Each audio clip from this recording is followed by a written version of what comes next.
Bonjour à toutes et à tous. Bienvenue dans un troisième épisode d'A priori. Nous sommes vos animatrices, Caroline et Lorena. Et aujourd'hui, nous recevons un invité très spécial, Paul. Bonjour Paul, comment est-ce que tu vas?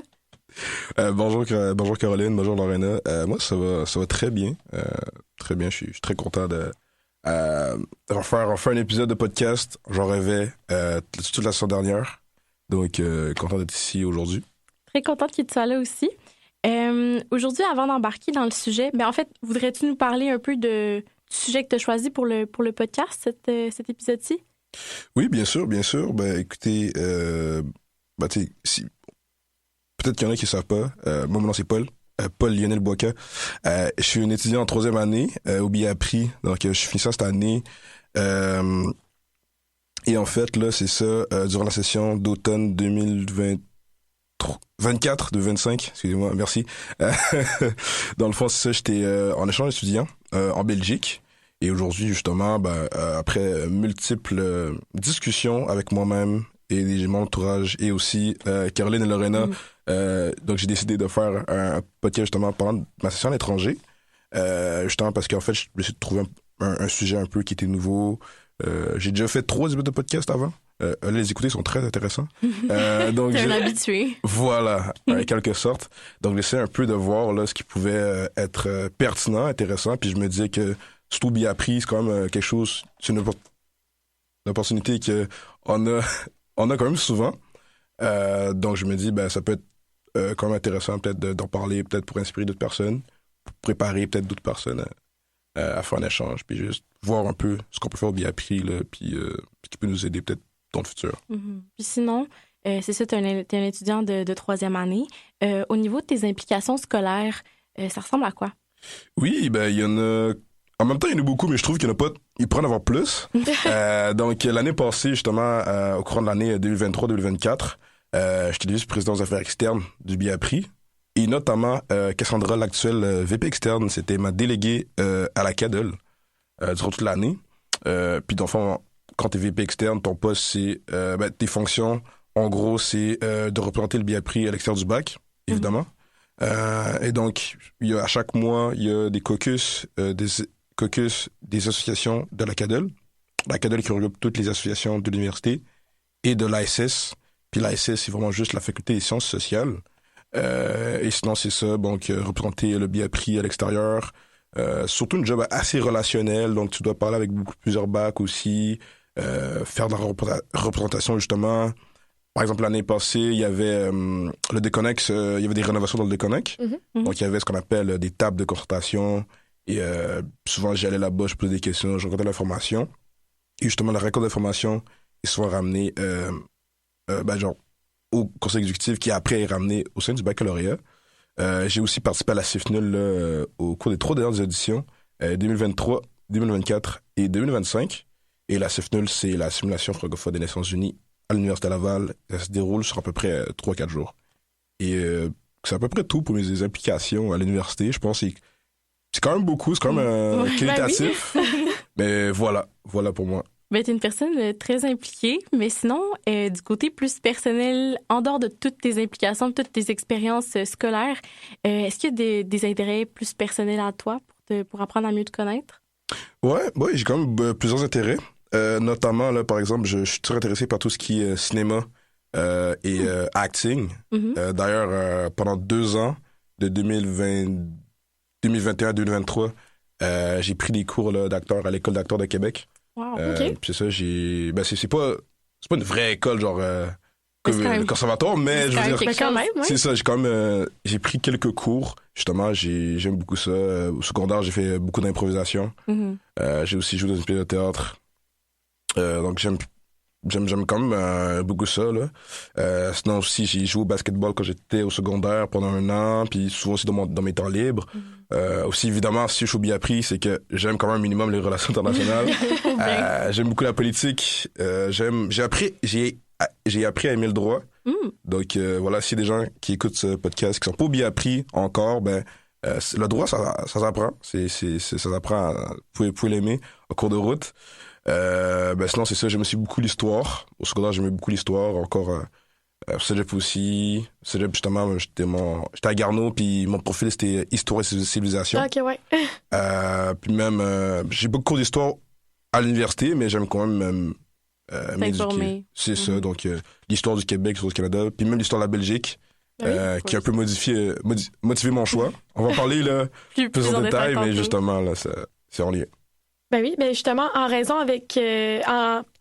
avec les raisons qui t'ont poussé à aller là-bas, est-ce que tu as vraiment là, des choses qui ont ressorti, là, que tu t'es dit, OK, c'est pour cette raison-là que je vais me rendre en Belgique, que je vais aller étudier là-bas pendant 6 mois? Oui, ben totalement. Puis justement, le fait que je pense que je suis au Biapri, ça a beaucoup influé. Oui. Parce que notamment dans nos cours, on apprend que l'Union européenne, le siège de l'Union européenne est à Bruxelles. Bon, il y a aussi un Parlement à Strasbourg, là, mais normalement, quand on parle Union européenne, c'est souvent à Bruxelles, ouais. à la Commission européenne, la Cour européenne. Si je ne me trompe pas, ils sont tous aussi à Bruxelles. Puis il y a aussi le siège de l'OTAN. Oui, exact, oui. Qui est à Bruxelles aussi. Donc, pour moi, c'était vraiment ce côté international qui me disait, ce serait quand même nice de voir un peu comment ça se passe. Puis on parle des capitales européennes, on parle aussi... La Belgique, plus ou moins, ça ressemble. Il y a comme beaucoup de ressemblances avec le Canada, dans le sens où c'est un pays fédéral aussi. Il y a une séparation français, néerlandais. Il y a des tensions qui peuvent faire penser, par exemple, peut-être la tension entre le Québec et le reste du Canada. Puis j'ai comme quelques membres de ma famille qui sont en Belgique. Puis j'avais aussi beaucoup d'amis qui, eux, j'ai une amie qui était belge.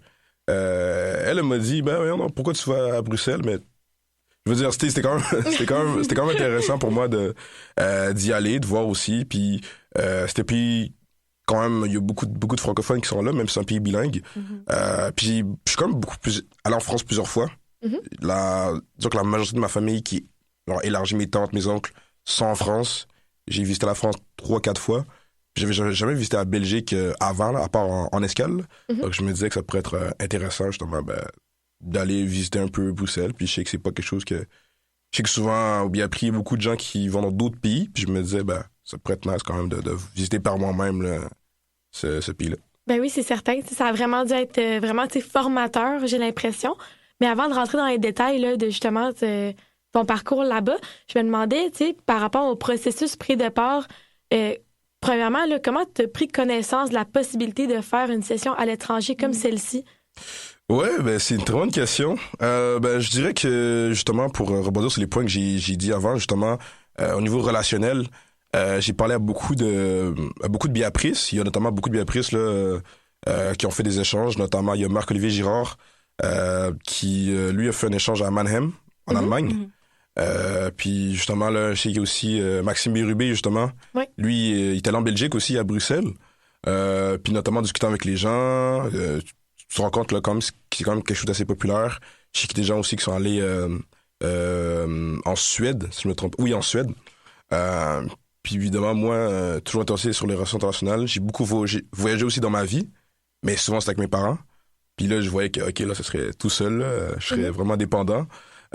Justement, tu parles avec les gens sur d'abord comment ça se passe, est-ce que c'était bien, des choses à faire, des choses à ne pas faire. Donc, je dirais que c'est surtout en regardant, en parlant avec les gens, puis aussi en regardant là, juste sur la page du Biapri, notamment une section profil international. Puis là, tu fouilles un peu, puis tu vois, OK, profil international, c'est pour partir en échange. Puis je pense qu'il faut juste être vraiment curieux, puis non seulement parler aux gens, mais aussi s'informer plus sur ce qui se passe. Puis souvent, dans les courriels du Laval, il y a souvent des informations dont on parle. Oui, vous pouvez faire un voyage au Biapri. Puis moi, ça m'intéressait quand même. Donc, je me suis dit, pourquoi pas, là, ça pourrait être quelque chose d'assez formateur, là, puis enrichissant pour moi. Ben oui, c'est certain. Oui, c'est vraiment... fait que tu dirais que c'est plus en interagissant avec avec les gens déjà du Biapri que, mettons, en allant chercher l'information par toi-même que tu t'es rendu compte que ça existait, en fait. C'est ça? Oui, c'est ça, parce que je veux dire, je pense que on est quand même bombardé de beaucoup d'informations. Ouais, là. Beaucoup de courriels aussi, ça tombe dans les spams des fois. Fait que... Exactement. Donc je pense que justement, on parle avec les gens. Il y a beaucoup de... je pense qu'on est au niveau relationnel au Biapri, on est quand même bien servi. Là. Les gens vont vers les autres. Puis je trouve que c'est quand même assez facile là, d'aller vers les gens aussi, leur poser des questions. Donc, nécessairement, ben, tu sais, quand eux te parlent exactement de ce que eux ont vécu, ben, je pense que t'es plus interpellé. Ouais. Puis c'est après ça, justement, que tu peux te dire, je vais aller sur le site de la Faculté des sciences sociales, le site du Biapri, regarder un peu ce qu'il y a offert au profil international. À ce niveau-là, justement, pour t'informer un peu plus. Là. Ouais. Ben oui. Puis, si tu devais, en fait, résumer en quelques étapes, mettons que tu dis, OK, là, j'ai un petit Biaprise de première année qui veut partir, il sait pas trop ça ressemble à quoi. En fait, si tu devais résumer en quelques étapes le processus de départ, ça serait quoi, en fait? Oui, ben déjà, je lui dirais quand même de bien s'accrocher, parce que c'est quand même long. C'est quand même long. Bon, ce qui est normal quand même, là, on parle de faire une session ou une année là, dans un autre pays, un autre établissement. Ben, premièrement, là, il faudrait vraiment s'informer sur les dates, parce que je sais qu'à l'automne et l'hiver, c'est différent, puis c'est quand même assez tôt dans l'année. Moi, si je me trompe pas, ben déjà, premièrement, il faut envoyer un email, j'ai oublié l'adresse courriel exactement, mais justement, ben, je pense que là, avec les courriels qui sont envoyés, là, c'est quand même assez facile à retrouver. Mais il faut envoyer une lettre de motivation. Puis il faut aussi envoyer, en fait, là, un formulaire. C'est ça? De mémoire, c'est FSS Mobilité. Hein? Ouais, je pense c'est ça, donc c'est Faculté des sciences sociales. C'est ça, exact. Mobilité internationale. Voilà, merci beaucoup, Caroline. Donc c'est ça, ben, c'est une lettre de motivation qui explique un peu, voilà, ben, t'es qui, ce que t'as fait ou ce que t'as pu faire à l'université ou autre, là. Même, admettons, si t'as jamais fait d'application à l'université, ça veut pas dire que tu peux pas aller en échange. Moi, évidemment, j'ai fait l'exec, donc évidemment, T'avais de l'implication déjà. C'est ça, j'ai un peu flex quand même. Puis t'étudies un peu. Par exemple, moi, mon père travaille au niveau international, donc j'ai parlé de ça. J'ai aussi parlé que... motivation. C'est ça, une motivation. J'ai aussi parlé de mon intérêt pour l'international. Donc, c'est ça, une motivation. Une attestation de cheminement. Donc, moi, en fait, j'ai dans Capsule... au niveau attestation cheminement, j'ai juste fait un screenshot de la page. Ça a passé. Okay. Donc, vous pouvez faire ça. Sinon aussi, ben justement, faut mettre une preuve de la compétence linguistique. Donc, assurez-vous d'avoir fait votre test d'anglais. C'est quand même important. Puis, test d'anglais, c'est peu importe. Là. Je suis allé à Bruxelles, ça parle bien français, mais t'en as besoin quand même. Puis aussi, évidemment, une photocopie du passeport. C'est, je pense, assez évident. Puis sinon, c'est tout pour tout ce qui est pré-départ. Après, évidemment, il y a d'autres processus qui embarquent. Donc, c'est pour ça que je dis qu'il faut être quand même bien accroché. Parce que, ben, justement, moi, ça a commencé dès fin janvier, en fait. Puis tu reçois... moi, j'ai reçu, je pense, ma réponse vers le 12 février de l'année passée. Puis moi, je partais juste en septembre, là, en Belgique. Donc, en février, septembre, il y a une différence de 7 mois. Donc, c'est quand même très, très long, là. Sur l'année. Là. C'est ça. Puis, pour le Biapri, tantôt, tu as mentionné les compétences linguistiques. Oui. Plus globalement, c'est quoi les critères d'admissibilité pour que quelqu'un puisse partir en échange? Oui, ben en fait, là, au Biapri, si je me trompe pas, faut que tu aies une cote de 2,67 sur 4,33, puis ça à peu près C, là. Okay. Ouais, c'est une moyenne de tes notes. C'est ça, exactement. Avant de partir. Et je pense qu'il faut que tu aies accumulé au moins 30 crédits là, avant de partir. Puis justement, c'est la preuve de compétence langagière. Puis évidemment, il faut que tu sois inscrit au profil international. Mais justement, ce qui arrive à t'inscrire au profil international, c'est justement en fait ta lettre de motivation et en fait tout ce que j'ai dit avant, lorsque ton envoi est accepté, ben, t'es directement admis dans le profil international. Puis justement, ben, tu peux partir en échange. Et si je me trompe pas, c'est à peu près tout ce qui est spécifique au Biapri, là. Il n'y a pas non plus 10 000 étapes, là. Non, c'est ça. Mais c'est ça, là. Sinon, pour le Biapri. Puis après, c'est des étapes là, qui sont quand même assez similaires dans chaque bac. Parfait.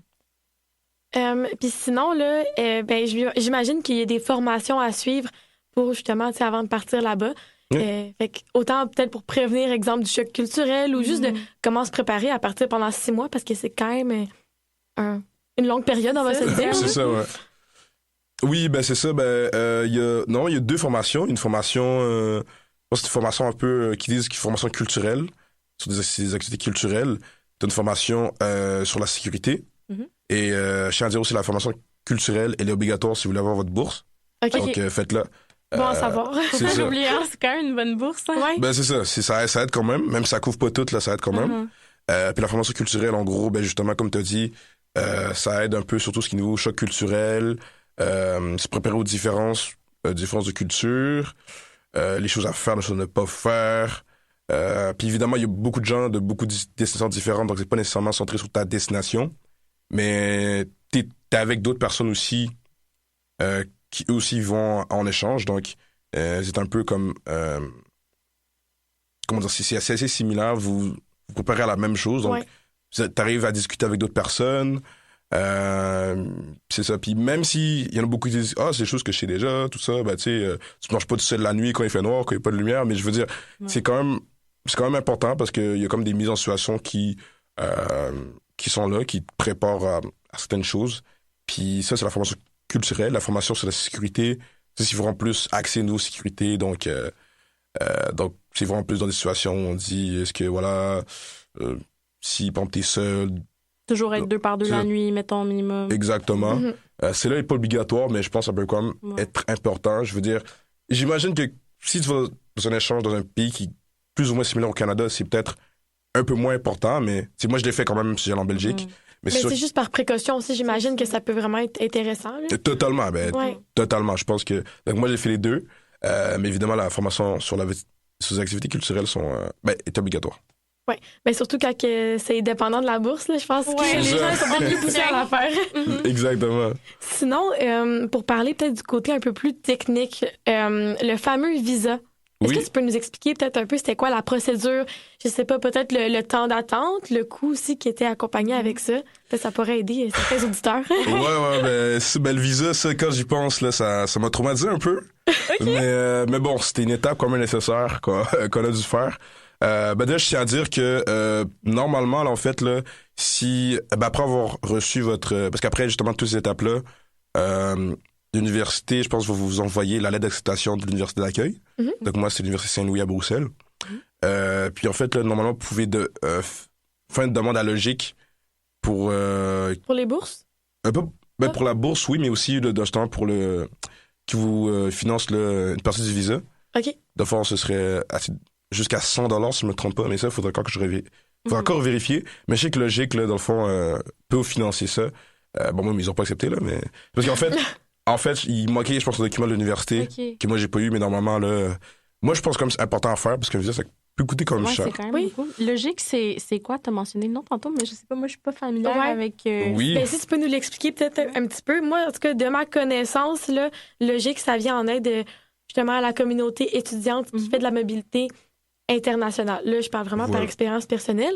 Notamment quand j'ai fait un stage à Paris, c'est le genre de truc justement où les étudiants peuvent déposer là, justement comme une demande de bourse. Fait que ça vient un peu comme soutenir les étudiants dans leur projet à l'international. Je crois que c'est un peu plus sélectif que d'autres bourses, mais quand même, ça peut être intéressant là, à vraiment avoir cette option-là en tête là, quand même. C'est ça, c'est logique justement, c'est l'Office jeunesse, c'est les Offices jeunesse internationaux du Québec. Puis justement, ils peuvent aider au niveau de la mobilité étudiante. Mais ça va plus loin que ça, là. Notamment, il y a beaucoup d'offres de stage. Par exemple, à un moment donné, j'avais vu un bureau du Québec à Miami, puis ils offrent, par exemple, des choses assez intéressantes pour les gens du bien pris. Donc, c'est pas le sujet du podcast, là, mais ça va quand même intéressant. Puis justement, au niveau de l'échange, là, ils peuvent financer. Mais ça, je pense qu'ils doivent recevoir plusieurs demandes. Donc, voilà, si vous refusez, je pense pas que c'est personnel. Je pense justement que ça dépend aussi des choses. Mais justement, pour revenir sur le visa... Oui, j'ai mes notes qui sont là ici. Il y a quand même plusieurs choses à faire. En tout cas, moi, pour ma part, pour la Belgique, justement, il y avait plusieurs documents. Notamment, il y avait un certificat de police qui vous devez faire, en fait. Vous devez aller à un poste de police dans votre région. Là. À Québec, je pense qu'il y en a deux. Il y en a un je pense qu'il y en a un qui était à Limoilou, là, il est rendu à Beauport. À Charlebourg, oui. Voilà, à Charlebourg. Puis il y en a un à Sainte-Foy. Donc, vous devez aller là-bas, demander un certificat de police, justement, pour un visa, puis dans le fond, ça, ils vont vous le faire. Ça coûte quand même cher, donc prévoyez quand même. Puis justement, après avoir fait le certificat de police et aussi le certificat pour les antécédents judiciaires, faut que ce soit en fait envoyé à la GRC qui, eux, vont mettre une apostille. Puis aussi, on prend un empreinte digital. Puis aussi, un certificat médical, ça, peu importe où vous le prenez, il faut vraiment juste que ce soit confirmé par un médecin. Ça ne peut pas juste être un médecin en résidence ou... ah non, oui, un médecin en résidence, mais ça peut pas être un... Il faut que ce soit quelqu'un qui soit dans l'ordre des médecins. Pratique. C'est ça, qui soit pratique. Donc, pas juste un étudiant ou quelqu'un qui a dans sa 7e année de doctorat. Donc, ça, je dirais que c'est le truc qui m'a pris un peu de temps. Ça a pris près d'un mois parce qu'au début, je suis allé à la clinique. J'en ai profité parce qu'en fait, j'avais un autre rendez-vous pour une autre chose, mais justement, j'ai dit, tu sais, je vais en Belgique. Je vais en Belgique. Puis la personne à qui j'ai parlé, c'était une médecin en résidence. Non, médecin en résidence. Donc c'était pas quoi de médecin, puis là, il fallait qu'elle envoie le truc au médecin, puis là, j'en recevais quand même souvent, parce que, évidemment, je partais quand même bientôt. Sinon aussi, là, il fallait avoir des preuves d'assurance qui pourraient non seulement t'assurer au-dehors du Canada, mais je pense qu'ils peuvent t'assurer au-dessus. En étranger. Il y a un montant, des fois, dans les assurances. Je sais pas si c'est 1 million ou 5 millions. Je pense que c'est 1 million. C'est 1 million, justement, qui peut t'assurer au-dessus d'1 million de dollars. Tu peux en avoir plusieurs, là, mais il faut juste que... Combiner ensemble, que ça fasse... C'est ça, il faut juste que... Et d'ailleurs, je tiens à dire que moi, ce que j'ai fait, notamment, pour ceux qui ne savent pas, la CADEL, vous avez des assurances voyage de la SEC. Puis moi, dans le fond, j'ai demandé d'être assuré. Puis ils m'ont renvoyé un truc. C'est la Croix-Bleue, si je ne me trompe pas. Puis ils m'ont renvoyé en fait, là, ça, une espèce de... pas un formulaire, là, mais ils m'ont renvoyé plus une certification que je serais assuré 120 jours avant, 120 jours après. Donc là, je pense que mon assurance est finie. Là. Elle viendrait de finir. Puis c'est quand même intéressant. Puis mais juste la CADEL, ça c'est pas assez. Mais si, par exemple, vos parents, vous avez des assurances ou d'autres assurances, vous le combinez, puis c'est quand même très utile. Donc c'est ça. Puis sinon aussi, là, il y a tout ce qui... Il y a un formulaire aussi... qui va dépendre de chaque pays. Par exemple, pour la Belgique, il y a un formulaire notamment qui demande, voilà, vous faites quoi, vous venez pour quelle raison. Moi, j'avais un visa D. Visa D, long séjour, c'est un visa plus pour études. Puis là, c'était long séjour. Donc, évidemment, quand tu restes plus de 3 mois en Union européenne, c'est un visa D, long séjour. Puis là, justement, tu as plein de trucs à remplir. J'avais notamment besoin de fournir mon certificat de naissance, passeport évidemment, des photos d'identité prises 6 mois et moins, qui ont été prises il y a 6 mois et moins. Sinon, c'est ça, il y a quand même plusieurs autres documents qui après, justement, comme je dis, vont dépendre vraiment du pays là, qui vont faire, où vous allez aller. Et notamment, vous demandez souvent une preuve de résidence, où vous êtes. Puis ça aussi, ça peut être différent. Moi, par exemple, on va parler plus tard, là, mais moi, justement, j'étais dans une résidence étudiante. Donc, puis mon bail, je l'ai signé vers début juin, mettons. Fait que j'ai pu le mettre directement dans ma demande de visa, mais je sais qu'il y en a que ça peut être plus compliqué. Mais il faut juste que tu aies une preuve de résidence. Donc, si, mettons, tu prends un Airbnb ou tu vas dans un hôtel ou quelque chose comme ça, faut que tu le dises. Quitte à peut-être la changer, puis justement, après, informer les gens. Mais ce qui est quand même plusieurs documents. Moi, je sais que dans mon enveloppe que j'ai envoyée justement par Post Canada, il y avait comme, je pense, 12-13 documents. Là. C'est quand même, quand même rempli. Puis en plus de ça, il faut que tu mettes un chèque dedans. Qui, moi, si je ne me trompe pas, il coûtait à peu près pour tout le traitement de visa, c'était à peu près $270. Ça, c'est un montant à prévenir, j'imagine, dans le budget. Là. Exactement. Puis ça, c'est juste pour le traitement. Puis aussi, je pense, pour payer pour le... Parce qu'en fait, c'est le consul... Pour aller en Belgique, il faut que tu envoies tout ça au consulat général de Belgique à Montréal. Donc, évidemment, il faut prévoir le fait que il y aura un déplacement là, par, justement, un camion. Puis, il y a aussi un traitement, je pense, de 130 €. Là, c'est des euros. Donc, t'as un paiement à faire en dollars canadiens, puis un paiement à faire en euros. Puis, t'envoies tout ça. Puis là, à ce moment-là, je t'espère, justement, recevoir ça quand même vite. Puis aussi... très, très, très important. Faites pas les mêmes erreurs que j'ai fait, mais regardez vraiment tous vos emails, puis aussi vos courriers indésirables. Spam. Vos spams. Puisque justement, moi, là, j'avais envoyé ça fin juillet. Moi, je me disais que j'allais partir peut-être fin août. Puis en fait, il m'avait envoyé qu'il manquait une apostille sur mon certificat de police. Puis je l'avais pas vu pendant cette traînée là pendant 2 semaines. Puis là, j'étais genre, ouais, ils m'ont pas rappelé. Puis... j'étais genre, OK. Finalement, je l'ai vu. Mhm. Je l'ai vu, ça m'a fait beaucoup stresser, puis Ouais. beaucoup de frustration là, chez moi avec ma mère, parce que ma mère était très... Très beaucoup stressée aussi, supportée. j'imagine. Elle était plus stressée que moi. des fois, Ouais, j'ai c'est l'impression. toujours ça, les mamans. Donc, ça, regardez vraiment vos spams. Toujours être en communication avec eux. Puis n'hésitez pas aussi, là, ok, on va pas dire harceler. Les Harceler, relancer. c'est les relancer très fortement. Puis ce que je veux dire, évidemment, les gens qui travaillent au consulat sont toujours... Ils sont toujours relancés. C'est ça, Voilà. ils relancez-les. Parce qu'évidemment, c'est vous qui devez partir. C'est pas eux qui doivent partir, c'est vous qui devez partir. Donc, soyez assidus là-dessus. Puis sinon, là, pour s'éloigner un peu plus là, du côté technique, on va y rentrer dans les informations plus croustillantes. Oui. Tu as choisi quelle université en Belgique, puis pour quelle raison? Oui, en fait, là, moi, j'ai choisi l'université UC Louvain-Saint-Louis, Bruxelles. Donc, en fait, c'est l'université Saint-Louis qui a fusionné avec le réseau UC Louvain, là, Oui. en Belgique francophone. Puis, en fait, là, cette université se trouve en plein centre-ville de Bruxelles. Donc, notamment, c'est proche de la rue Neuve. Rue Neuve, c'est un peu comme la rue Sainte-Cat à Montréal ou la rue Saint-Jean à Québec. Ouais. En gros, c'est la rue la plus fréquentée de Belgique. Donc, c'est vraiment plein centre-ville. Puis moi, en fait, moi, j'habite à Québec depuis 22 ans. Puis j'habite à Beauport. Ok. Donc, tu sais, moi, j'habite un peu en banlieue. Donc, je suis quand même... Dans le temps, je suis quand même assez séparé là, des centres urbains. Genre, Ouais. arriver à l'Uni, ça me prend à peu près 1 heure. Là, j'ai fait 40 minutes de bus. Je suis quand même chanceux. Mais, tu sais, j'ai jamais vraiment vécu, genre, en pleine ville. C'était nouveau Fait que là, pour c'était toi. différent. Là, C'est ouais, ça, c'était différent pour moi. Puis j'avais aussi, en Belgique, il y a aussi l'opportunité de être à Louvain-la-Neuve. Oui. Mais c'est quand même, je pense, à 40 minutes un peu de tramway de Bruxelles. C'est comme en banlieue, j'imagine. C'est ça, là, ok. c'est un peu de banlieue, là, comme Beauport et à Québec. Puis je me disais, je suis pas intéressé d'aller en Belgique si c'est pour... Mhm. C'est pour être comme si j'étais à Beauport. Donc je me disais, c'est peut-être intéressant d'aller être en plein Bruxelles. Puis justement, comme je dis, c'est vraiment proche de à peu près tout. Il y a un centre commercial qui est très proche. Pour prendre le métro, le métro qui est vraiment à côté. Puis c'est vraiment... Au niveau du déplacement, c'était beaucoup plus évident là, pour moi. Donc c'est ça. Ben oui.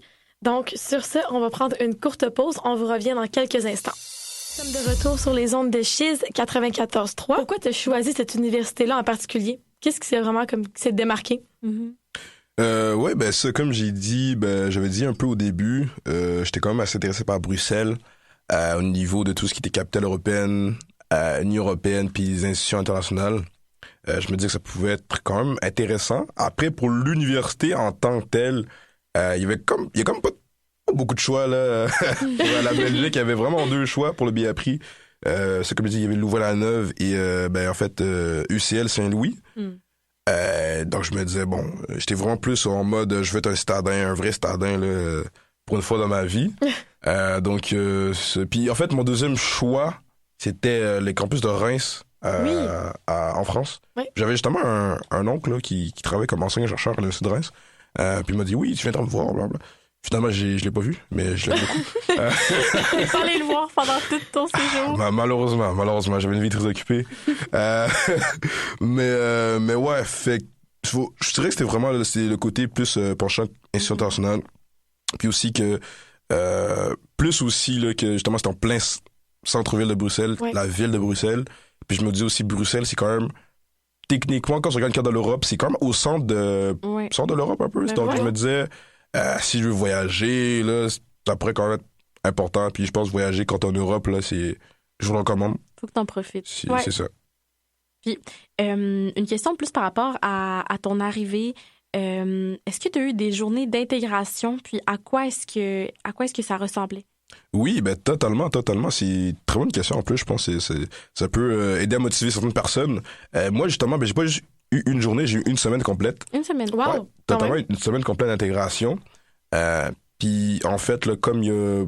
En fait, l'université auquel je suis allé, c'est une université à peu près de 4800 étudiants. Et il y a à peu près là, centaines d'étudiants par année là, qui viennent de l'extérieur. Et en fait, ce qui se passe, c'est qu'il y a des groupes français puis des groupes anglais. Donc voilà, le groupe français, en gros, c'est juste qu'on te fait la visite en français, puis groupe anglais, tu visites en anglais. Mhm. C'est quand même assez équilibré, pour vrai, j'étais très étonné. Puis notamment le lundi, par exemple, c'était plus formel au début. On nous parlait un peu, on dit oui, bonjour, bienvenue à Bruxelles, là. Puis, comme il faut aussi prendre en compte que, en fait, disons 95% des gens qui viennent à cette université-là, UC Louvain-Saint-Louis, c'est pas des francophones à base. OK. La grande majorité. Il y a beaucoup d'Allemands, d'Italiens, d'Espagnols, de Coréens aussi. Puis, en fait, il y en a beaucoup qui connaissent un peu le français, mais dans leur langue, c'est pas la langue principale. OK, ouais. Il y avait peut-être 3-4 Français. J'étais le seul Québécois. Je pense que j'ai fait la bonne publicité du Québec, là. Comme une bonne publicité. Bien représenté. C'est ça. Mais sinon, c'est ça. Donc, la première journée, justement, c'était vraiment plus, on te présentait un peu la Belgique. On a fait un caout un peu qui disait, mettons, par exemple, quelle ville a le plus long littoral en Belgique? Puis t'avais des choix. Puis c'était comme très interactif, notamment. Puis évidemment, comme au début, personne se connaît, tu parles avec les gens à côté de toi, tu dis oui, tu penses qu'on a la réponse. Et après ça, on a fait une visite un peu, justement, d'université jusqu'à Grand Place. Okay. On est allé évidemment dans une friterie. Après ça, c'est ça, on a fait un peu le tour. On est allé aussi dans une brasserie, on a goûté la bière. Au Délirium, justement. Ah oui, Délirium, le fameux Délirium. Totalement. Puis on est allé là-bas. Puis le mardi, on est allé à Bruges en train. Oui, en tram. En tram, excusez-moi. En train, excusez-moi. En train, oui. J'étais plus trop sûr. Mais c'est à Bruges. On est allé à Bruges le mardi. Et le mercredi, on est allé... on avait un atelier de confection de gaufres. Oh, wow! Ouais, de gaufres. Wow. Puis justement, on nous expliquait les différences entre la gaufre de Bruxelles et la gaufre de Liège. Voilà. T'es bien immergé. Voilà, gaufre de Bruxelles, gaufre de Liège. J'ai fait un TikTok pour justement la boutique de gaufres qui était quand même... Moi, j'ai bien aimé. La gaufre était... Pour le compte de la boutique de... Totalement, oui. Wow. Ouais, exactement. En plus, moi, je trouvais ça quand même assez cocasse. Puis les gaufres étaient bonnes. Et le jeudi, justement, là, on a fini par... on a fait la visite d'une brasserie qui était à Anderlecht. Anderlecht, c'est juste... c'est une ville dans la région de Bruxelles-Capitale. Puis c'est ça, on nous a fait un peu la visite de la brasserie. Puis justement, moi, mon côté... féerie d'histoire est sorti, j'ai beaucoup aimé ça. Puis toutes ces activités-là, comme je l'ai dit, là, c'est toujours des groupes là, français-anglais. À part pour le truc de gaufre, là, ça c'était plus bilingue, mais c'est des gaufres. Là, donc, rendu là.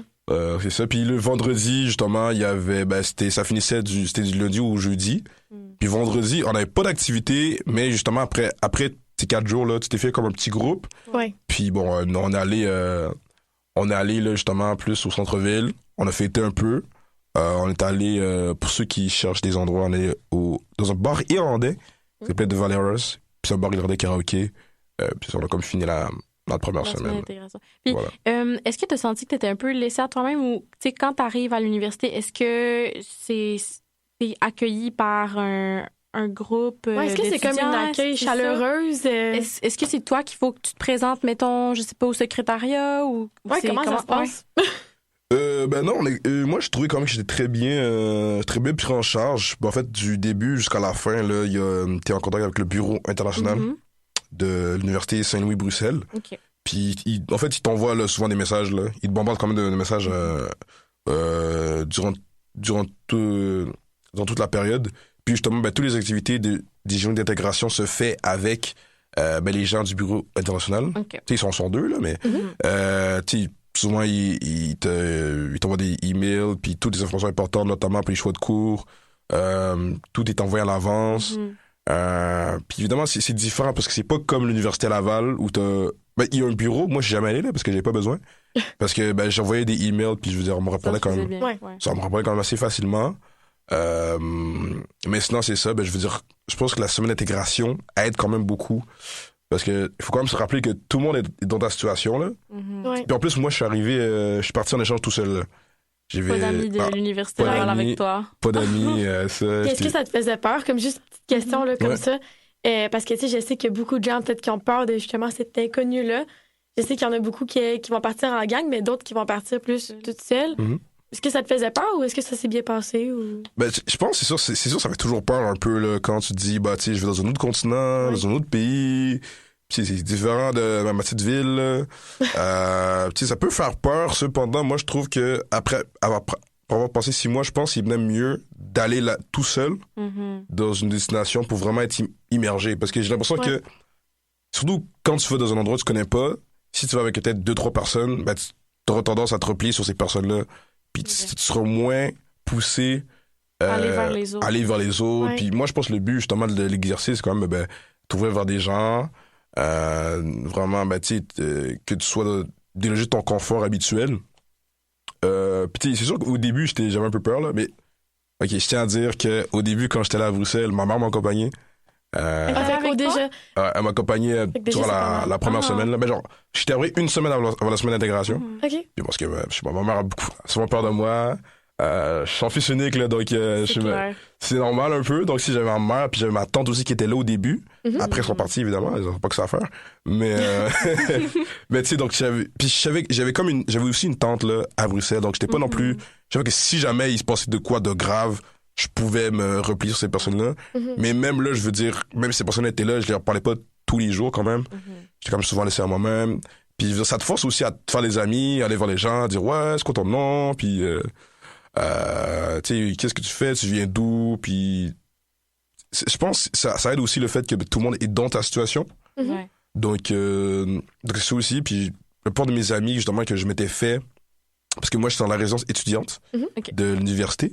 Donc, la plupart des amis que je m'étais fait, eux, ils étaient... par exemple, j'avais 2 amis italiennes, un ami slovène, un ami américain, un ami irlandais, d'autres amis irlandais. Mais bref, tous des non-francophones qui parlaient français quand même. Parce que je veux dire, notamment un des attraits... parce que beaucoup de gens me disaient là, la raison pour qu'ils aient choisi Bruxelles, c'est parce qu'ils voulaient apprendre le français, mais ils ne voulaient pas aller en France. Je me disais, OK... Pourquoi? D'accord. Puis bon, c'est à ce moment-là j'ai compris que les Français n'ont pas nécessairement la meilleure réputation dans le reste de l'Europe. Donc j'ai fait bon, c'est bon. Donc je leur parlais quand même. On pouvait parler français, mais tu sais, pour eux, c'était peut-être leur 3e, 4e langue d'usage. Donc, tu sais, je parlais comme anglais avec la majorité des gens. Donc des Belges francophones, j'en ai pas croisé tant que ça. Mais justement, il y avait beaucoup d'activités à mettre. Il y avait une soirée Loup-Garou.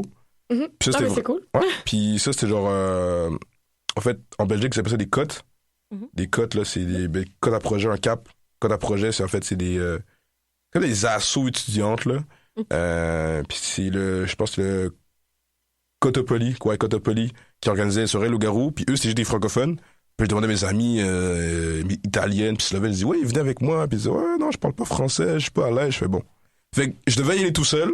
Au début, j'ai eu vraiment peur, parce que là, encore une fois, il fallait que je me présente. En tout cas, finalement, je suis allé. Puis ça s'est très bien passé. Puis je me suis fait nouvelles amies. Donc, ça vaut la peine, je pense, quand même, de s'immerger. De sortir de sa zone de confort, puis d'aller vers les autres. Ben, totalement, là. Puis, au niveau des cours, dans ta session, comment est-ce que ça s'est fait, le choix? Puis, quel cours est-ce que tu as choisi à Bruxelles? Oui, ben, en fait, là, c'est comme... pour les choix de cours, là, c'est un peu différent. C'est un peu différent, là, de Laval. En fait, t'as 3 semaines. En fait, durant 3 semaines, ce que tu peux faire durant 3 semaines, tu peux aller à n'importe quel cours que tu veux. Puis en fait, tu peux choisir un peu les cours que tu veux au début. Mais en fait, t'as 3 semaines en fait pour te décider. Puis après ta 3e semaine, il faut que tu aies fait ton choix de cours définitif. Ça diffère en fait, du pays de provenance que tu es, mais notamment si tu viens de Laval. Pour les crédits, c'est des ECTS, c'est des crédits européens, genre c'est uniforme à d'autres l'Union européenne. En fait, pour avoir 15 crédits complets, pendant temps complet, il faut que tu prennes 6 cours à Bruxelles. OK. Mais ça, c'est beaucoup quand même. Là, parce que c'est plus ou moins. Je veux dire, la plupart des cours là-bas font 2 heures. C'est pas 3 heures de cours. Parce que ici, c'est 5 cours à peu près. Oui, nous, dans les standards, justement, ici à Québec, j'ai l'impression que quelqu'un qui prend 6 cours, c'est parce que il est capable d'en prendre. Non, c'est ça. Puis ça, c'était vraiment juste pour être à 15 crédits ton complet, là. Donc, ça peut faire peur, là. Moi, au début, ça m'a fait peur. Je me suis dit, wow, comment je vais faire? En même temps, je me disais, j'aurais pas de job là-bas. Je serais au chômage. C'est vrai. Donc, j'aurais juste vraiment que ça à faire, là. Outre peut-être voyager, là. Mais, je veux dire, c'est pas tant lourd que ça. Puis, aussi, en fait, ce que j'ai fait, j'avais 4 cours normaux, là, 4 cours normaux. Puis j'avais 2 séminaires. OK, oui. Puis justement, pour les cours que j'ai pris j'avais 4 cours en français puis 2 cours en anglais. Puis 2 séminaires, justement, c'était 2 séminaires en anglais. J'avais un séminaire, c'était un séminaire en économie. Puis j'avais un séminaire le nom du cours, c'était séminaire en organisation européenne et relations internationales. Donc, c'est des séminaires, t'as pas des cours à chaque semaine non plus. Notamment pour le séminaire en économie, on avait un projet à finir. On avait un projet à faire. Puis le séminaire en organisation européenne, des fois, on te laissait du temps pour peut-être étudier ou visiter un peu la ville. Donc, ça dépend aussi. Là. Mais je dirais la charge de travail est pas tant dure, là. Et c'est vraiment différent de l'Université à Laval où des fois, des profs qui peuvent donner 30 pages de lecture à chaque cours. C'est pas ça. Il y a certains cours, évidemment, tu as des lectures à faire. Mais déjà, c'est pas à chaque semaine, puis c'est pas autant lourd là, que Laval. Puis sinon, pour poursuivre, là, justement, tantôt, on parlait des crédits. Comment ça fonctionne, justement, quand on revient ici après? Est-ce que les résultats sont vraiment pris en compte? Est-ce que c'est calculé, mettons, pour la cote qu'on a ici à l'Université Laval? Comment ça fonctionne? Oui, ben justement, encore une fois, très bonne question. Ben justement, quand tu reviens ici, il faut que tu attendes de la part de ton université d'accueil. Moi, c'était l'Université Saint-Louis qui te renvoie ton relevé de notes. Ça prend un petit peu de temps. Moi, j'ai reçu ça, si je me trompe pas, dans la semaine du 10 février. Et justement, après ça, ce qui est important, c'est que tu t'attends pas trop, là, parce que surtout moi, ce matin en session, je voudrais quand même avoir mon diplôme. Possiblement, ce serait quand même nice.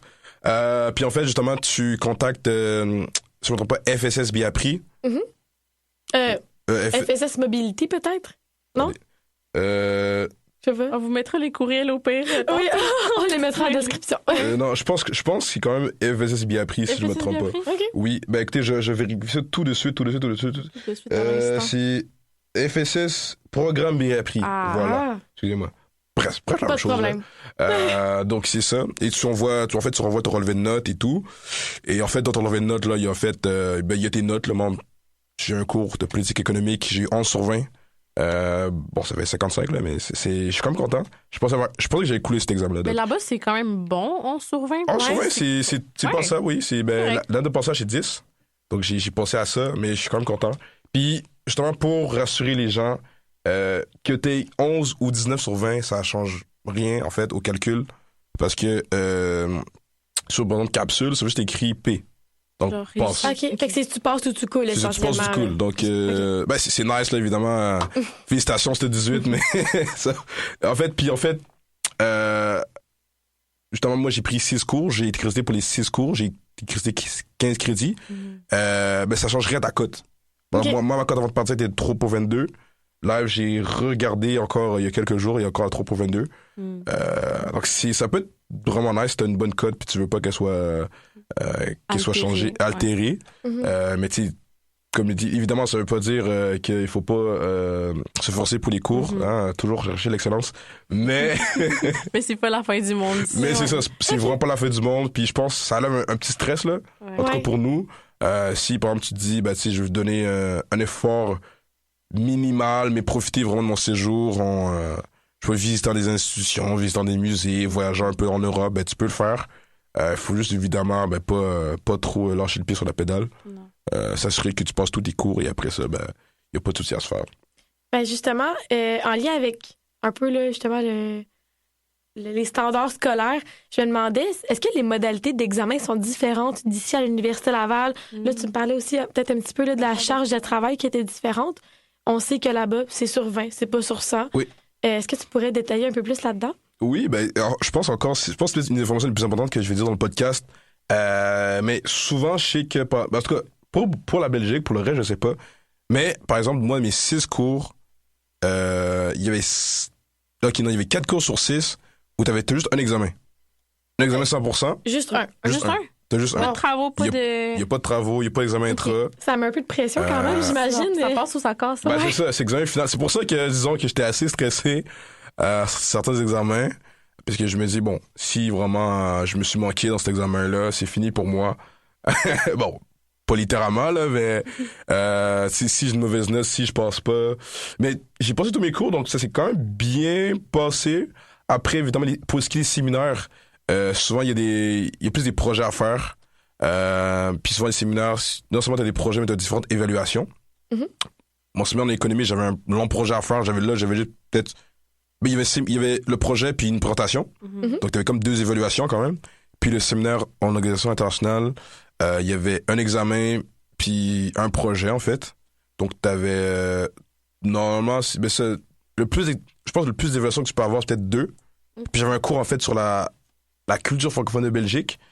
Puis là, j'avais, si je me trompe, j'avais 3 évaluations. Okay. Donc, ça dépend des cours, mais la majorité des cours, là, c'est un examen récapitulatif. Donc, je dirais de pas faire comme moi, puis prenez des notes. J'ai pris des notes, là, mais dans le sens, réviser quand même de manière assidue. De manière assidue, parce qu'évidemment, je vais pas vous mentir que réviser là, une semaine avant votre examen, tout votre cours, là, surtout si vous avez pris 40 pages de notes, c'est pas pour les petites natures. Surtout que, justement, pour ce qui est des examens, en tout cas, en Belgique, eux, ce qu'ils font l'examen fin janvier. Là, tu te dis, fin janvier, l'Uni recommence début janvier, donc il faut que tu prennes des examens à l'avance. Puis, par exemple, là, la session, si je me trompe pas, la session a normalement fini le 20 décembre. Moi, j'ai commencé mes examens dans la semaine du genre 14 décembre. OK. Donc, déjà, si très... Les probabilités que vous prenez vos examens en avance sont très probables. Donc, évidemment, il faut prendre aussi en compte le fait que vous allez prendre vos examens en avance. Vous n'allez pas pouvoir avoir une période de révision là, comme les Belges et les autres Européens. Donc, c'est ça. Révisez bien vos cours. Soyez assidus sur la révision. Donc, puis il y a souvent un examen récapitulatif, là, pas comme à Laval, en fait. C'est des bons conseils. Puis sinon, si on embarque plus dans tes ressentis, est-ce qu'il y a quelque chose en particulier qui t'a marqué de la Belgique, que t'as beaucoup aimé? Ouais, je dirais que la diversité culturelle qu'il y a en Belgique, là, puis outre tous les étudiants internationaux, notamment, là, tu peux par exemple être dans une rue à Bruxelles, puis tu vas entendre différentes langues. Tu vas entendre du français, évidemment, à Bruxelles. Tu vas entendre de l'italien, de l'espagnol, de l'anglais aussi, là, évidemment. Étonnamment, j'ai très peu entendu de flamand, là, de néerlandais. De néerlandais, pas tant? Vraiment, je pense que j'ai entendu beaucoup plus d'italien que de flamand, alors que logiquement, Bruxelles, c'est bilingue. C'est ça. En fait, tous les écriteaux sont écrits en français et en néerlandais. Notamment, il y a le rue Royale, puis c'est écrit rue Royale, puis genre Koningsstraat en néerlandais. Les arrêts de métro aussi sont... Oui, c'est ça, normalement. Tout est bilingue. Admettons, t'as genre un arrêt de métro, c'est Arlois, puis Koensvet en néerlandais. Mais en fait, ce que tu vois aussi souvent, c'est avant dans le métro, c'est écrit en français, néerlandais, puis en anglais. Ouais. Notamment parce qu'il y a souvent des touristes, puis aussi des parlementaires européens. Puis je dirais ça, comme je dis, la diversité culturelle qu'il y a à Bruxelles. Notamment, là, il y a un bar qui est proche de Grand Place à Bruxelles qui s'appelle le Big Game. Puis je veux dire, moi, j'ai la majorité des serveurs, c'est des Brésiliens. Puis je suis là, what? C'est quoi le lien avec le Brésil puis la Belgique? Puis aussi beaucoup de bars irlandais. Tenus même par les Irlandais à Bruxelles. Puis je me dis, waouh, c'est quand même loin, là, Belgique, Belgique, Irlande. Mais c'est ça. Puis je veux dire, il y a aussi beaucoup de gens qui viennent de familles flamandes, mais qui parlent français de manière... tu te dis, waouh, t'es flamand. Moi, je crois que t'étais francophone parce que, je veux dire, il y a quand même un très grand échange culturel. Puis, évidemment, la France est très proche aussi. Donc, tu croises vraiment... Je pense que j'ai croisé des gens à Bruxelles que j'aurais jamais croisé sinon. Là, je veux dire, si mon meilleur pote slovène... tu l'aurais jamais rencontré. Je sais pas si j'aurais croisé où. Donc, c'est ça, il y a une très grande diversité culturelle, une très grande aussi... très grande ouverture des Belges en faire... ça m'a fait penser au Québec. Tu sais, je sais qu'au Québec, souvent, là, on est quand même... je pense qu'on est quand même très ouvert. Là. Je veux dire, j'ai de la famille, justement, qui est venue de France à Québec cet été, avant de partir, qui m'ont redit la même chose. Ils m'ont dit, ouais, les Québécois sont gentils, ils sont faciles d'accueil. Puis, je trouve qu'à Bruxelles, c'était quand même sensiblement similaire. Donc, tu sais, s'il y en a qui ont peur, par exemple, de genre, est-ce que je serais bien accueilli? Est-ce que je serais bien? Est-ce que je serais si... Puis, tu sais, je veux dire, des fois, je veux dire, tu sais, je pense pas que j'ai l'accent le plus prononcé, mais on me dit, ouais, vous êtes Québécois, vous? Puis je fais, comment tu sais? Puis, fait que, tu sais, je veux dire, il n'y a pas vraiment moyen que les gens savent pas d'où tu viens. Ouais, non. C'est tellement cosmopolite qu'ils sont comme... Ben, c'est ça. savent d'où tu viens. Ben, c'est ça, exactement. Puis, tu sais, niveau histoire de la Belgique, je veux dire, c'est un pays qui, au début, je veux dire, il y avait le côté, il y a la Wallonie puis la Flandre, puis je veux dire, de base, c'est un pays quand même qui est fondé sur la diversité culturelle. Une des raisons notamment pour laquelle le Parlement européen est à Bruxelles, parce qu'on se dit, les Belges sont habitués justement à tout ce qui est compromis puis diplomatie. Ouais. Tout ça, donc je dirais surtout la diversité culturelle qui m'a choqué. Évidemment, je connaissais Bruxelles avant, mais je savais pas que c'était justement à ce point-là, que c'était à ce point-là diversifié puis accueillant. Mm-hmm. Puis sinon, tantôt, tu nous as mentionné que tu t'es fait des bons amis. Comment ça se passait, la vie sociale là-bas? Est-ce que tu t'es impliqué autant à l'université ou juste comme, tu sais, justement, tu fraternisais avec des gens là-bas le soir? Ouais, ben, tu sais, ça, l'automne passé, justement, je ressortais de 1 an complet, là, en tant que VP externe. Mm-hmm. Donc, je me disais, peut-être pas une petite pause là, d'application étudiante. Mais justement, je restais quand même, comme je disais tantôt, il y a des fois, il y avait des activités à l'université, des activités, par exemple, de jeux de société. Il y avait même une activité de casino, de soirée loup-garou. Donc, je me suis pas impliqué, je me suis pas réimpliqué dès le début, là, quand même. Ouais. J'ai profité un peu, j'ai parlé avec les gens, puis comme j'ai dit, j'étais dans la résidence étudiante de l'université. Puis il y a différents étages, là, il y a le 5e étage, 6e étage, puis 7e étage. Moi, j'étais au 6e. Puis, dans le fond, c'est l'étage, il y a des studios. Puis, en fait, là, souvent, il y a des espaces là, de réunion entre les gens de la résidence. Puis, évidemment, la plupart des gens qui je côtoyais, je les ai connus durant la semaine d'intégration. Mais notamment, des fois, durant les cours, surtout durant les séminaires, à la fin des cours, ben, tu parles aux gens, puis les gens viennent vers toi et disent « Ah oui, t'aimes ça. » Parce qu'après, admettons, je donne un exemple. Il y a deux de mes amis qui parlaient de foot. Mm-hmm. Puis il y a mon ami, justement, là, américain, qui est venu, il a dit « Ah, vous parlez de ça. » Puis c'est un intérêt commun. Puis justement, on s'est fait d'autres amis de même. Et justement, à la résidence étudiante, justement, ben, il y a c'est des endroits, il y a des divans pour se réunir et tout. Il y a des aires communes. Et j'ai fait, je pense, la meilleure décision de ma vie. J'ai amené mon jeu d'Uno à Bruxelles. Et donc, je pense que le Uno, c'est si vraiment, là, vous sur des questions, faites des amis. Bon, des fois, ça peut décréer des amitiés, mais... Ouais, c'est ça. Tu mets un +4, là, puis ton amitié est en jeu. C'est ça. Mais justement, ben, avoir des activités de même que tu peux faire avec des gens, ça aide quand même. Puis, juste ça, des fois, on se mettait, par exemple, autour d'une table, on jouait, puis des gens vous disaient « Ah, vous jouez à ça, ben, tu sais, je peux-tu venir? » Puis, justement, les gens sont... En fait, les gens, ben, veulent des amis, tu sais. Ouais. Tu veux pas exclure les gens comme ça. Ben non, comme... c'est ça. Puis comme j'ai dit, encore une fois, les gens sont tous dans la même situation que toi. Donc, justement, c'est surtout au niveau des... Tout ce qui était étudiant, toute la résidence, les cours et ça, les journées d'intégration, là, c'est le meilleur moment pour fraterniser, là. Puis là, on approche bientôt de la fin, mais je me demandais, puis je pense que ça va vraiment intéresser plusieurs de nos auditeurs sûrement, comment tu as trouvé ton logement à Bruxelles? Comment tu as pu réserver le bail? Comment ça s'est passé, ce processus-là? Oui, ben en fait, là, justement, quand tu fais les formations, t'es ajouté, si je me trompe pas, c'est comme genre, c'est des activités là, sur mon portail. Oui. Okay. T'es ajouté là-dedans, puis dépendamment là, des pays que il y a des destinations qui reviennent plus souvent que d'autres. Comme mettons, on dit France, Italie, Singapour, Thaïlande et tout. Ils te mettent des ressources. Puis je sais que Belgique, là, ils mettaient quand même plusieurs ressources. Et aussi, quand tu fais ta demande de visa, au niveau du logement, là, ils te laissent pas quand même à toi-même. Donc, ils te mettent en faire certaines ressources. Puis notamment, à l'université où j'allais, surtout, il y a un site à l'université, t'as du logement. Mm-hmm. Puis j'ai vu la résidence étudiante. Au début, j'essaie de regarder sur des sites de particuliers. J'ai tapé, par exemple, appartement étudiant à Bruxelles. Mm-hmm. J'ai regardé ça aussi. Puis c'est ça aussi, j'essaie de regarder tout ce qui est étudiant. Mm-hmm. Après, j'ai fait des prix genre 800 € par mois. J'ai fait bon. C'est cher. Surtout, il faut se dire que en dollars canadiens, ça ouais, fait. C'est quand même cher. Je pense que 1 euro, c'est à peu près $1,40 canadien. C'est quand même cher. 800 €, je pense, c'est à peu près $1,200 par mois. Je me disais, bon, c'est sûr que mes parents m'ont beaucoup aidé. Ouais. Mais tu sais, j'avais pas non plus d'argent infini. Puis c'était assez abordable pour Bruxelles, sachant que Bruxelles, c'est comme une ville qui... c'est la crise du logement, là. Bruxelles est quand même touchée par ça aussi. Donc, c'était surtout sur le site de l'université. J'ai regardé ça, j'ai fait la demande. Puis il y a comme des moments là, pour envoyer tes demandes.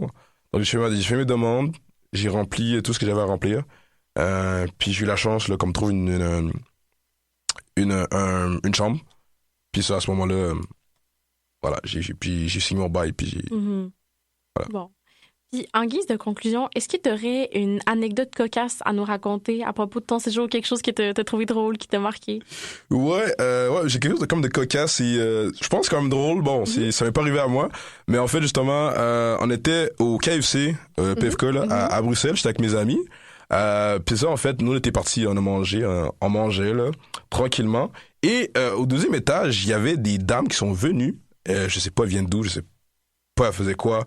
Mais c'est des dames qui, voilà, je pense, qui demandaient à manger. Puis évidemment, bon, ça peut se faire. Puis ben, évidemment, on disait, tu sais, nous, on a rien et tout. Et il y avait une dame qui avait quelque chose dans sa main. Puis elle avait un papier. Je me disais, bon, OK. Puis là, elle s'excitait un peu. Fait que là, on était genre, bon, OK, d'accord, c'est spécial. Puis justement, il y a un ami américain, il s'appelle Zach. Il était avec sa blonde. Puis là, en fait, je sais pas, c'était comme approché, puis bon, nous, on était assis, il s'est approché de lui, puis là, il disait, non, désolé, on n'a rien à vous donner. Puis là, lui, il mangeait ses ailes de poulet, puis il y avait un burger, puis lui, il mangeait, tranquillement. Puis là, c'était approché, on disait, pourquoi ils sont approchés? Bref, ils sont repartis. Puis là, et là, il regarde son plat, il dit, ah, elle m'a volé mon burger. Elle m'a volé Puis, c'est-à-dire que même moi, j'ai pas remarqué. Moi, j'étais en face de lui, j'ai pas remarqué. Les gens étaient autour, ils ont pas remarqué. Personne n'a remarqué. On dit genre, quoi? Et, en tout cas, puis il y avait l'air quand même triste. Je m'attendais pas. C'est vraiment comme une situation genre pickpocket burger. Ben, exactement. Puis, en fait, on a remarqué que la dame qui avait un papier dans sa main, elle a mis le papier sur le truc pour le prendre, puis justement pour que... Donc, bon, même si c'est du vol, je dois quand même respecter le grind, je dois respecter le tour de passe-passe quand même qui nous a laissé tous quand même... Personne n'a remarqué, donc c'était quand même... Non. Mais bon, je tiens à dire, c'est arrivé une seule fois en 6 mois, là, donc n'ayez pas peur que ça vous arrive. Mais voilà, j'ai quand même trouvé ça drôle, même lui a trouvé ça drôle, puis je veux dire, finalement, le KFC lui a donné un autre burger, là, donc tout est bien fini bien. Mais merci beaucoup, Paul. On a beaucoup appris sur les stages. C'était très intéressant. C'était A priori sur les ondes de Chiz 94.3. À très bientôt.